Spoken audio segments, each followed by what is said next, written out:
What makes a film great? Why do we view certain films as timeless or exemplary? Why do they stand out to us? And what can looking at films that we deem so teach us about how we appreciate and understand them? Welcome to Best of the Best, where we will explore different genres, taking a certain film from said genre and examining what makes the film so great, and what it can teach us about the genre of filmmaking and what we should look for in films of this genre. In this episode, we'll be exploring The Dark Knight.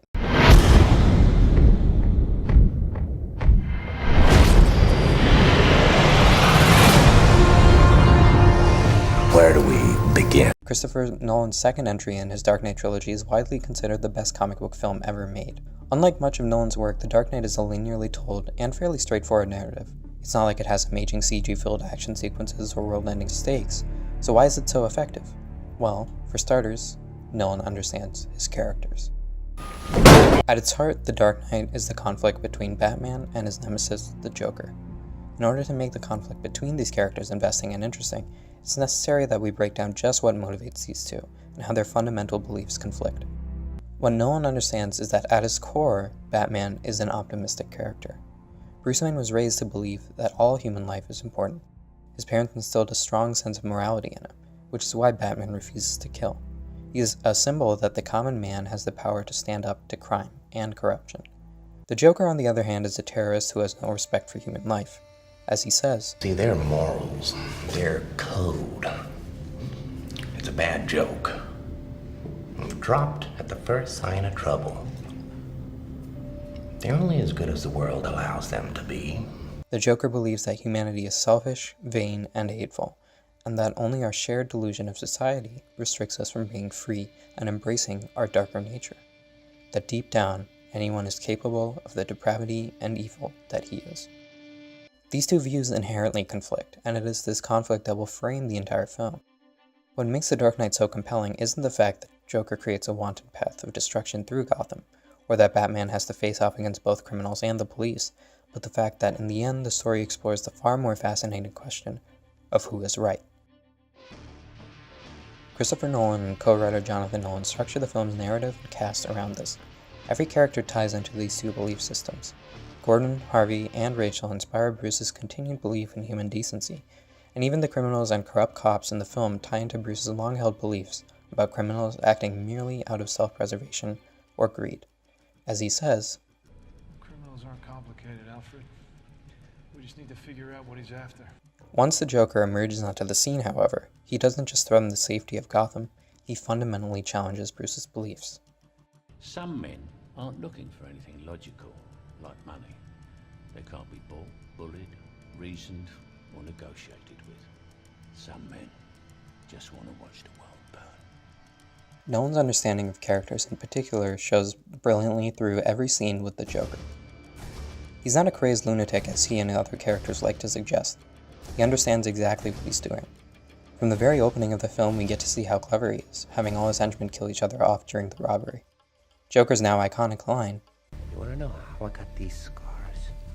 Is repeated in multiple scenes in which he comes up with a different story behind what drove him to become the Joker. While this could simply be seen as a nod to the comics with Joker not having a single origin, it actually ties back into what the Joker truly believes, that deep down everyone is as terrible as he is. His lack of backstory is effective in showing that he could have been anyone before this. His view of humanity colors every scene, line of dialogue, and action he takes. In fact, the Joker's act of terrorism in the film, blowing up the hospital and planting explosives on the two boats near the end of the movie, work to catalyze the citizens of Gotham to turn on each other and become murderers themselves, thus proving his ideology. But crucially, I want to draw your attention to a few small moments in the film. Specifically, there are only ever a couple of lines from those around Joker that seem to actually get under his skin. You're crazy. I'm not. No, I'm not. Many people would probably have seen these small moments as things that humanize the Joker. They're actually more crucial than that. To call him a freak is to label him an outcast, but if his dim view of humanity is correct, he can't be the exception, he has to be the rule. In fact, he consistently reminds those who oppose him, Gordon and Batman, that they're good men who stand alone from the rest of Gotham. Nolan's understanding of his characters is exemplary and extends far past the main cast. Even supporting characters like Lucius and Alfred remain true to their characterizations, realistic and believable.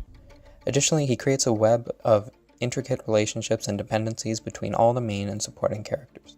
Rachel is Harvey's current girlfriend, but also Bruce's lifelong love, and tying into what we addressed earlier of the theme of humanity's true nature, Rachel is truly the ideal of human goodness that Bruce holds onto. By crafting all these dependencies, Nolan sets up what's at stake when the Joker enters the fray.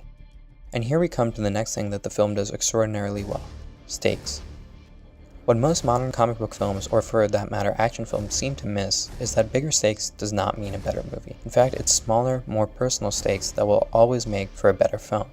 The Dark Knight keeps with this for almost every conflict in the movie, whether it's Joker's threat to blow up the hospital, the convoy scene, the rescue of Harvey and Rachel, or the final confrontation between Harvey, Batman, and Gordon. The stakes are kept intimate and personal, making the scenes far more compelling and interesting as characters we're actually invested in are put in harm's way. Christopher and Jonathan Nolan use these scenes not only for dramatic effect, forcing our characters to make hard choices that reveal their true motivations. They also use these scenes to further the themes of desire versus duty, particularly for Batman, constantly forcing him to ride the line between hero and vigilante. Although the boat sequence of the film does diverge from this trend of personal stakes, the script keeps the scale of this sequence relatively small. It's not like all of Gotham is at stake, simply two boats, one with civilians, another with criminals.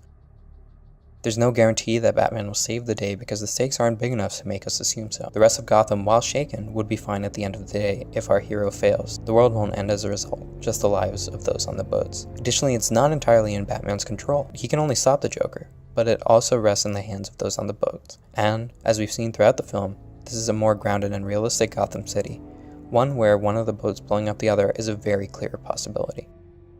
This is a brilliantly crafted finale, one that continuously ratchets up the tension with a time constraint, a hostage situation that pits the police against Batman, and forcing the citizens of Gotham to act on the central question of the film. Nolan creates a nail-biting and intense final act. Personal stakes based around interesting and compelling characters will make a movie really strong, but what takes it to the next level? What makes the story feel organic, realistic, and believable? Consequences. The tricky thing about storytelling is that everything is made up, manufactured, and yet as a storyteller you want the audience to feel what the characters are feeling. You can make the story as chaotic or outlandish as you want, so long as the emotions the characters are feeling resonate with the audience. Once the audience has taken the leap and invested in the characters, they empathize and expect the characters to act understandably and logically based on what they already know. So where do consequences come in? Well, they propel the plot forward, but when keeping in mind the characters, they progress the plot along in a way that forces change in our characters as well, making the story engaging and investing as we see the characters transform before our eyes into something we admire or something that terrifies us. Once again, The Dark Knight handles this excellently. I focused on Batman and Joker quite a bit, but one character I've hardly touched on is Harvey Dent, who is in fact the most consequential character in the entire film. First, let's take a look at just how he's introduced. In the courtroom scene, we see his philosophy is based around chance. He's smart, determined, and courageous. He's funny, memorable, charming, making us as an audience invest in him. Not only that, but when his life is threatened, there's no fear from him. Instead, his instinctual response is a defensive anger as he quickly punches the assailant in the face and disarms him. Whether you realize it or not, within a minute and a half, Nolan and actor Aaron Eckhart establish everything we need to know about Harvey Dent. There are hints later on as well at the darker nature of the character, and further development of Harvey and Rachel's relationship. In fact, Harvey presses the topic of marriage to Rachel, again informing us of just how important she is to him. So when things start escalating, every action Harvey takes is in line with what we know, and further develops his character. When the Joker hints that Rachel will be one of his next victims, we get a glimpse at Harvey's inner darkness as he interrogates Schiff. Batman stops him and reveals his plan to turn himself in. And again, in line with his character, Harvey turns himself in instead of Bruce, acting courageously, supporting the true Batman, and acting in the hopes that Batman can catch the Joker with him as bait so Rachel will be safe. So, once Rachel is killed and Harvey disfigured, even without the comics, we as an audience can tell the dark path his character is headed down. A lesser screenwriter would have simply had Harvey act heroic and likable the entire way through the film until Rachel's death, where he would suddenly 180 and become a monster, which would feel cheap and lackluster. But Nolan slowly reveals Harvey's darker nature over the course of the film, showing his flaws, making his fall, and succumbing to his inner darkness all the more tragic, and more importantly, entirely believable, a consequence of his actions and events of the film. So why did I say Harvey is the most consequential character? Well, from the start of the film, Harvey is going after the mob. Not only that, but he's successfully apprehending smaller members, putting them on the defensive. While Batman can apprehend them, only Harvey can get them put away for good using the legal system, and as such he is crucial in the war against organized crime. Gotham's White Knight. He represents a common man of Gotham rising up against the corruption in the wake of the Batman, but more importantly he represents the hope of Gotham City, that their city can and will improve, which is why almost every conflict in the film is centered around Harvey. Once again, our central question of who is right is fundamentally tied to the character, as Batman, Gordon, and Joker fight for Harvey's soul. The fall of Harvey Dent isn't just thematically relevant and tragic, it threatens everything he, Gordon, and Batman fought for in their war on crime. Joker knows this, and it's clear that his corruption of Harvey was his plan from very early on. During the interrogation scene, when Joker reveals where Rachel and Harvey are, he switches the location, deducing Batman will go after Rachel, and that he will do whatever it takes to get that location before it's too late, making Harvey the more likely of the two to survive, and the gamble pays off. Enough from the clown! To ensure Harvey's corruption, the Joker visits him in the hospital, and yet again we get to hear more of the Joker's rationale. As dark as it is, it does make sense, making Harvey and the audience understand it. Playing off what he knows about Harvey, the Joker says, Oh, and you know the thing about chaos? It's fair. and so he offers Harvey the chance to kill him, knowing full well that either way, he wins. Even if Harvey were to kill him, he would have destroyed everything Harvey fought for, destroying Gotham's White Knight. There's a small detail about this scene that I love as well. It's a fantastic reincorporation of the coin deciding someone's fate, and when we look back at the Schiff interrogation, at the time it seemed Harvey was serious about its intent to bet Schiff's life on chance, and we bought into that. Only later when he gives the coin to Rachel and it's revealed to be a trick coin do we realize he was never going to kill Schiff. But here, his murderous intent is clear, and with that clever bit of writing, Harvey's fall is complete. Consequences propel the story along in a way that feels character-based and organic, while adding weight to the events of the film. But what makes it rewatchable? What allows the audience members who want to delve deeper into the film something to understand and appreciate? Thematic storytelling. I've mentioned it multiple times throughout this analysis, with the central question of the film, its exploration of morality, and forcing Batman between hero and vigilante. Once again, going back to Harvey, Nolan uses the character's eventual turn to visually symbolize the fall of his character. In the comics, Harvey's disfigurement is used to show his duality, but in The Dark Knight, his disfigurement is used to show the death of humanity as a direct result of the death of Rachel, making his look far more evocative and heartbreaking. Damn. Jesus. I thought you was dead. Half. By making Harvey's final days after the disfigurement based around getting revenge for Rachel, Nolan shows us that Harvey's darkest nature has been exposed. There's no silly debate between the two sides. His morality is now decided by the flip of a coin. Rachel is also a very important character, not only to Harvey but to Bruce, as she is the love of both these men and inspires both men's belief in good. The filmmakers use her as a force for Bruce to choose between desire and duty, and in the attempted rescue of Rachel and Harvey, Batman goes with his personal desire to save Rachel over his duty to save Harvey as the district attorney of Gotham, ironically dooming Rachel.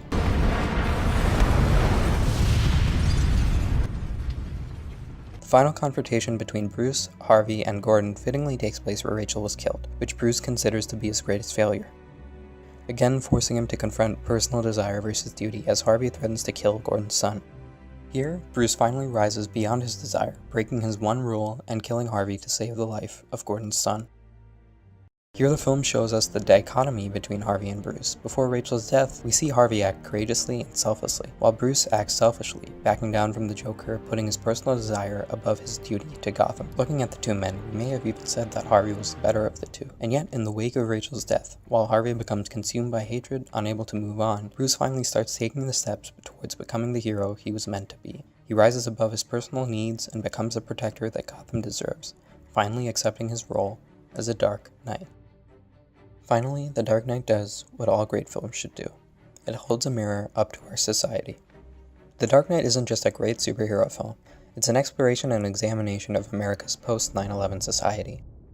The Joker is very intentionally designed as a terrorist in the film, tying into Al-Qaeda, while initially not seen as much of a threat. After the bombing of Rachel Dawes and Harvey Dent, the Joker becomes the forefront of the police and Batman's war on crime. This shot of Batman standing in the wreckage of the building Rachel died in is very evocative of 9/11 imagery. Furthermore, in Batman's efforts to stop the Joker's act of terrorism, he employs brutal interrogation techniques, dropping Maroni from a building, savagely beating the Joker, similar to how torture like waterboarding was used by the US in efforts to protect Americans and locate terrorists.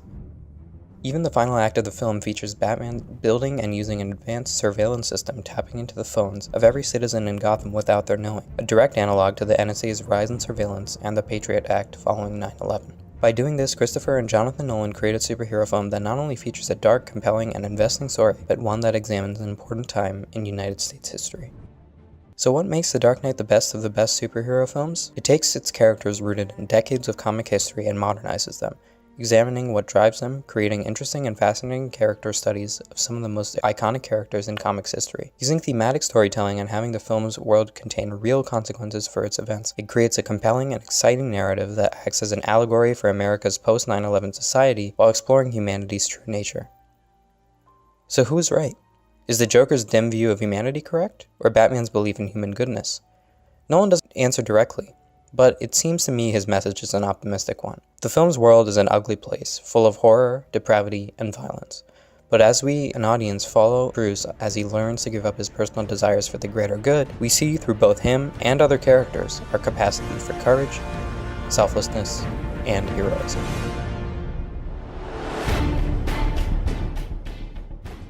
Thank you for sticking with me all the way through this analysis. This will be a continuing series, so if you liked it, subscribe. And if you really liked it, feel free to share it. The Dark Knight is one of the most celebrated and discussed films of the last decade, so I'm sure you have thoughts of your own on the matter. What do you think of my analysis? Comment below and let me know. Watchman out.